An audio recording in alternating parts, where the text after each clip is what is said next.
Hi, my name is Jennifer Greaves, and I'm going to talk about hauntings and urban legends in the Girard area. So Gudgeonville Bridge is one of the more, I think, widely known ones in Girard of being a haunted place.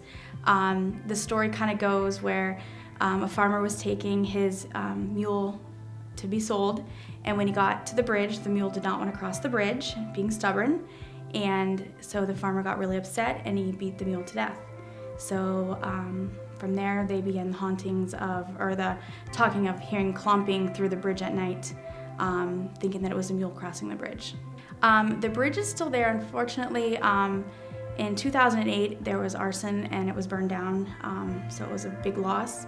But now there is not a covered bridge there, but there's just a regular bridge there. Near Gudgeonville, with the cliffs that go down towards Elk Creek, there's a certain spot called Devil's Backbone that Girard people kind of know.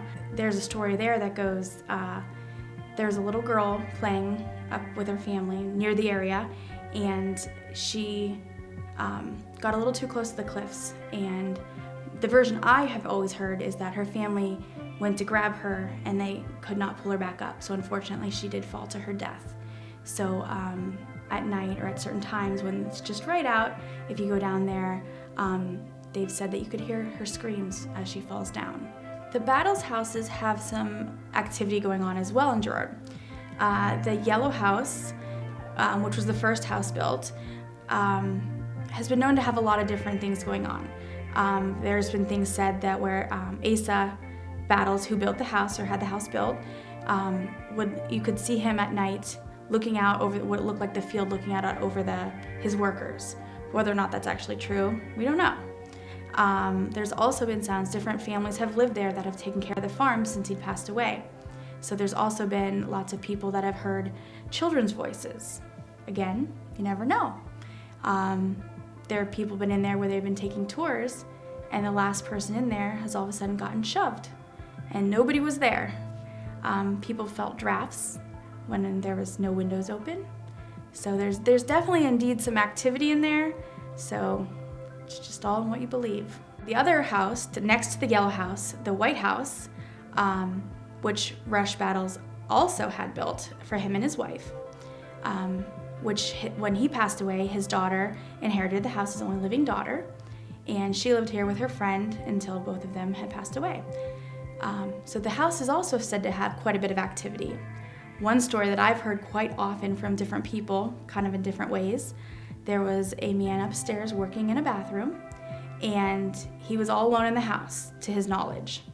And he went out, left the bathroom to get a tool. When he came back in, standing there was an older woman with gray hair. And he said something to her, and she did not respond, and then it looked like she went through the wall. Maybe. And so he got a little bit spooked by that. So he went over to the Yellow House where the rest of the crew was working, and on the wall he saw a picture, and it was Georgiana Reed. That's who he saw. So the White House has a little bit of activity going on as well. There's a story of Shep in Girard. He was a dog. His owners loved him, and was very well, loved his owners and was by his owner's side all the time. And when his owner passed away, he became very sad. And there's lots of stories to how he actually passed away. One, I think, was that he was actually poisoned years later, not intentionally, accidentally. So after he died, he's actually not buried in Girard Cemetery where his master's buried. The master's wife, Mrs. Davis, had a statue made to put next to her husband's gravestone. And it became a big part of Girard, seeing the stone or the dog statue there. He was sitting in a chair. And I know as a child, myself and my sister and my cousins, we'd all go by and see who could find Shep first, and even though he's in the same spot.